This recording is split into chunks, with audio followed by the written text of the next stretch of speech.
Hey guys, మహా Avatar Narasimha movie అయితే release అయిపోయింది. ఇంకా మూవీ ఎలా ఉంది అనే విషయానికి వస్తే మాత్రం goose bumps, literally goose bumps. ప్రతి సీన్, ప్రతి షాట్ గూస్ బంప్స్ తెప్పించే విధంగా ఉన్నాయి. ఈవెన్ ఆ స్టైల్ ఆఫ్ యానిమేషన్ కూడా నాకు బాగా నచ్చిందనే చెప్పాలి. చివరి 30 నిమిషాలు మాత్రం ఒక రేంజ్ లో అయితే ఉంది. నాకైతే సీట్ నుంచి లెగిసి మరీ అరవాలనిపించింది. నరసింహస్వామిని చూపించిన విధానం అయితే సూపర్. ఇంకా పర్టికులర్ గా మనం కొన్ని విషయాల గురించి కూడా మాట్లాడుకోవాలి. మరి ఇంకా ఆలస్యం చేయకుండా వీడియోని స్టార్ట్ చేసేద్దాం. అయితే ఈ మూవీ ప్లాట్ అనేది హిరణ్యాక్ష ఇంకా హిరణ్యకశిపుడు పుట్టిక నుంచి మొదలవుతుంది. యాజ్ యూజువల్ గా మన హిందూ హిస్టరీలో ఉన్న కథనే వీళ్ళు సినిమాలా తీశారు కాబట్టి మీకు నేను అంత డీటెయిల్ గా కథని ఎక్స్ప్లెయిన్ చేయాల్సిన అవసరం లేదు. అయితే ఈ మూవీ యొక్క యానిమేషన్ క్వాలిటీ గురించి మాట్లాడుకోవాలి అంటే మాత్రం ఆల్మోస్ట్ మూవీ అంతా కూడా యానిమేషన్ ని బాగానే మెయింటైన్ చేశారు. అండ్ కొన్ని షార్ట్స్ అయితే ఏదో నిజంగానే లైవ్ యాక్షన్ మూవీ చూస్తున్నట్లే అనిపించింది. మెయిన్ గా ప్రహ్లాదుడు ఇంకా నరసింహ అవతారం సీన్స్ ఉన్న యానిమేషన్ క్వాలిటీ అయితే టాప్ నాచ్ అనే చెప్పాలి. ఈవెన్ ఫైట్ సీన్స్ లో కూడా ఎక్కడ కూడా క్వాలిటీలో తక్కువగా చేయలేదు. నేను ఇలా ఎందుకు అంటున్నాను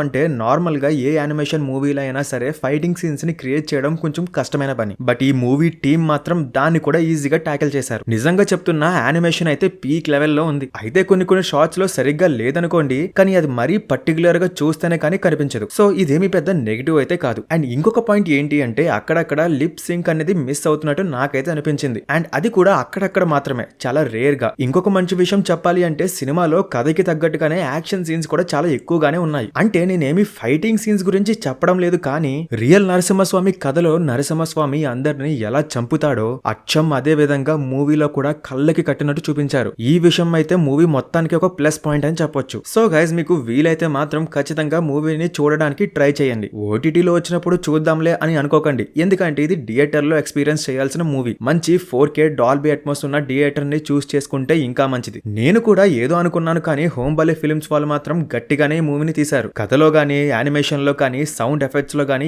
ఎక్కడా కూడా తగ్గలేదు. మొత్తం ఇండియా అంతా కూడా దీనికి పాజిటివ్ రివ్యూస్ వస్తున్నాయి. ఎనీవే, ఇలాంటి సినిమాలు ఇండియాలో ఇంకా వస్తే బాగుంటుందని చెప్పి నేనైతే అనుకుంటున్నాను. మరి ఇలాంటి మూవీస్ మీద మీ ఒపీనియన్ ఏంటో కామెంట్ సెక్షన్ లో కామెంట్ చేయండి. అండ్ గైస్, ఇప్పుడైతే మీరు వీడియో స్టార్టింగ్ నుంచి వెయిట్ చేస్తున్న టాపిక్ లోకి అయితే వెళ్ళబోతున్నాం. అదే మహా అవతార్ నరసింహ మూవీ యొక్క గివ్ అవే విన్నర్స్. ఇప్పుడైతే నేను ఆ 5 లక్కీ సబ్స్క్రైబర్స్ ని అనౌన్స్ చేయబోతున్నాను. అయితే ఈ సబ్స్క్రైబర్స్ కి ఆల్రెడీ నేనే పర్సనల్ గా కాంటాక్ట్ అయ్యి గివ్ అవే టికెట్స్ కూడా ఇవ్వడం జరిగింది. కానీ అందరూ విన్నర్స్ ఎవరని అడగడంతో నేను వీడియోలో ఇంక్లూడ్ చేద్దామని అనుకున్నాను. సో ఆ 5 లక్కీ సబ్స్క్రైబర్స్ ఎవరు ఇప్పుడు చూద్దాం. మన గివ్ అవే విన్నర్ లో ఫస్ట్ పర్సన్ వచ్చేసి సంజన్ కుమార్, సెకండ్ పర్సన్ వచ్చేసి వికాస్, థర్డ్ పర్సన్ వచ్చేసి ఎన్ మహేష్ బాబు, ఫోర్త్ పర్సన్ వచ్చేసి చెర్రీ యాదవ్, ఇంకా ఫైనల్ లక్కీ పర్సన్ వచ్చేసి Mahesh Kumar. So guys, congratulations, మీరే మహా అవతార్ మూవీ యొక్క గివ్ అవే విన్నర్స్. అండ్ మిగిలిన వాళ్ళు అస్సలు డిసప్పాయింట్ అవ్వకండి, మన ఛానల్లో ఇలాంటి గివ్ అవేస్ వస్తూనే ఉంటాయి. సో దీంతో అయితే ఈ వీడియోని ఎండ్ చేసేస్తున్నాను. మరొక ఇంట్రెస్టింగ్ అండ్ ఫ్యాబులస్ వీడియోలో కలుసుకుందాం. Thank you guys.